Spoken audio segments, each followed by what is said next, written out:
Hello guys and welcome back to Shikha classes. जो first point मैं आपको बतलाऊंगी वो है why do we get muscle cramps, यानी कि पेनफुल कॉन्ट्रैक्शन ऑफ मसल्स क्यों होता है आफ्टर विगरस फिजिकल एक्सरसाइज। कोई बहुत ही हैवी फिजिकल वर्क या एक्सरसाइज करने के बाद हमारे मसल्स क्यों कॉन्ट्रैक्ट करते, क्यों उसमें उतना पेन होता है, क्यों मसल्स में क्रैम्प्स होते हैं। सेकेंड क्वेश्चन इज कि ये जो क्रैम्प्स आते हैं how do they get cured, वो ठीक कैसे होते हैं और ऐसा क्या होता है इनको ठीक करने के प्रोसेस में। Third point is ADP and ATP क्या होता है, कैसे इनसे एनर्जी रिलीज होता है। तो फुल फॉर्म क्या हुआ, एडीपी यानी एडेनोसिन डाइफॉस्फेट एंड एटीपी यानी adenosine triphosphate.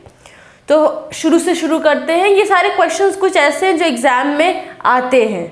The first question जो मैंने आपको पहले बताया, मसल क्रैम्प्स क्यों होता है physical exercise, vigorous physical exercise के बाद, हैवी फिजिकल एक्सरसाइज के बाद। तो जब भी हम कोई हैवी फिजिकल एक्सरसाइज करते हैं या फिर हम बहुत ज़्यादा दौड़ रहे हैं जिसकी हमको हैबिट नहीं है, हमारा प्रैक्टिस नहीं है, तो ऐसे केसेस में क्या होता है कि हमारे जो मसल्स हैं उनको काफ़ी एनर्जी चाहिए वो फिजिकल एक्सरसाइज करने के लिए। पर एनर्जी के लिए कार्बोहाइड्रेट्स का ब्रेकडाउन होना ज़रूरी है, और अगर ब्लड उतना ऑक्सीजन प्रोवाइड नहीं कर पा रहा है मसल्स के सेल को कि फटाफट कार्बोहाइड्रेट ब्रेक करके एनर्जी प्रोवाइड करे, ऐसे केस में हमारे मसल सेल्स जो होते हैं वो एनारोबिकली रेस्पायर करते हैं। मतलब लैक ऑफ ऑक्सीजन की वजह से बिना ऑक्सीजन के ही हमारा ग्लूकोज ब्रेक कर जाता है, और ऐसे केस में लैक्टिक एसिड का फॉर्मेशन हो जाता है। और इसी लैक्टिक एसिड के एक्यूमुलेशन के कारण मसल टिश्यू में ये लैक्टिक एसिड जमा हो जाते हैं, और उन्हीं के कारण, उनके जमा होने के कारण हमें मसल क्रैम्प्स होते हैं, पेनफुल कॉन्ट्रैक्शन ऑफ मसल्स होता है। तो इसका बेसिक रीज़न बहुत सिंपल है कि आपके मसल्स को एनर्जी ज़्यादा चाहिए, और उस एनर्जी को बनाने के लिए चूंकि ब्लड उतना ऑक्सीजन सप्लाई नहीं कर पा रहा है, तो बिना ऑक्सीजन के वो ब्रेक डाउन कर जाता है ग्लूकोज, और लैक्टिक एसिड का फॉर्मेशन होता है, और थोड़ा सा अमाउंट ऑफ एनर्जी भी रिलीज इसमें होता है।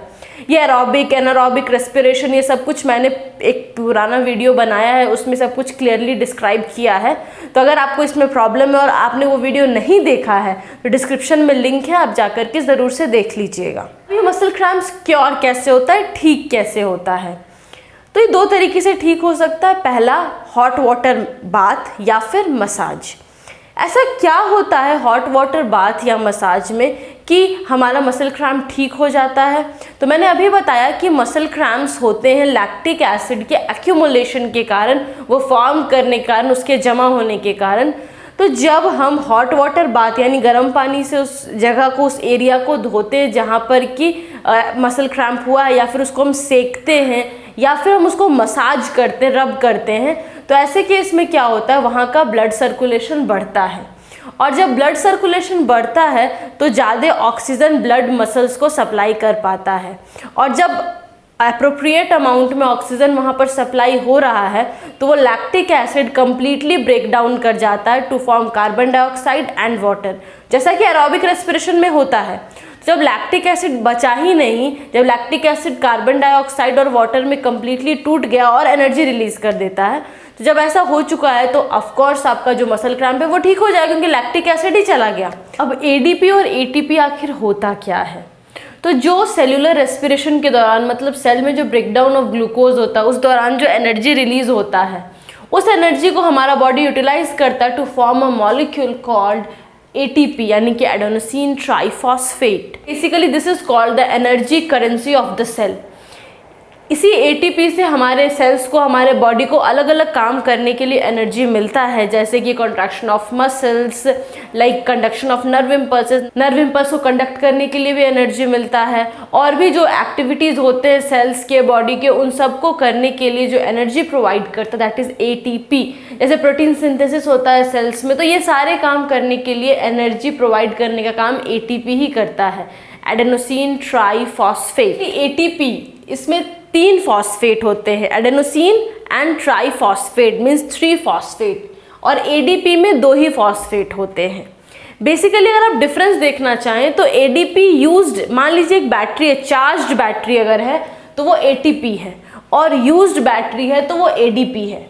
ये जो मैंने लिखा वो एक्चुअली मैं ये स्ट्रक्चर इसका समझाने के लिए लिखी हूँ कि जब आपका बॉडी, आपके सेल्स में एनर्जी रिलीज हुआ तो इस एनर्जी को यूज़ करके हमारा सेल एटीपी बनाता है, उसमें एनर्जी कुछ यूज़ होता है। और एटीपी का स्ट्रक्चर कैसा होता है, तो एडीपी मतलब एडेनोसिन और 2 फॉस्फेट, और उसके साथ एक फॉस्फेट टर्मिनल लिंकेज की तरह अटैच्ड होता है। अब जब आपके सेल्स को एनर्जी चाहिए तो वाटर इस टर्मिनल लिंकेज में फ्लो करता है और इसको ब्रेक करता है।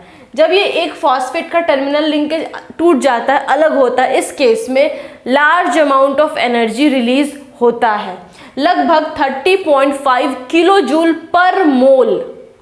मीन्स अगर एटीपी का 1 मोल मॉलिक्यूल है तो उसके ब्रेकडाउन होने से, उसमें से जो टर्मिनल लिंकेज है वो फॉस्फेट का, उसको अलग करने से लगभग 30.5 किलो जूल एनर्जी रिलीज होता है। और यही एनर्जी है जिसको कि हम अपने बॉडी के डिफरेंट एक्टिविटीज़ को कैरी करने के लिए यूटिलाइज करते हैं। सो यही वो आपका एटीपी का structure, means ADP plus 1 phosphate जो होता है वो लिंक्ड होता है, और इसी लिंकेज के थ्रू वाटर फ्लो करके इसको ब्रेक करता है, और तभी large amount of energy release होता है। तो जब मान लीजिए ये अलग हो गया, ये एटीपी है, उसका ये स्ट्रक्चर है, जब वाटर फ्लो किया तो वो एडीपी अलग हो गया और फॉस्फेट लिंकेज अलग हो गया और एनर्जी रिलीज हुआ।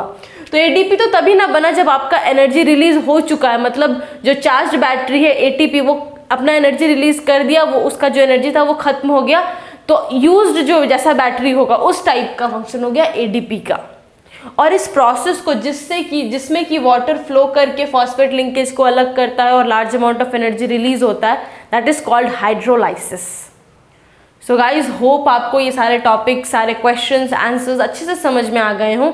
फिर भी कोई भी कन्फ्यूजन हो, feel free to mention it in the comment box below, या फिर आप मुझे मेल भी कर सकते हैं। मेरा ईमेल एड्रेस है swanshika28@gmail.com।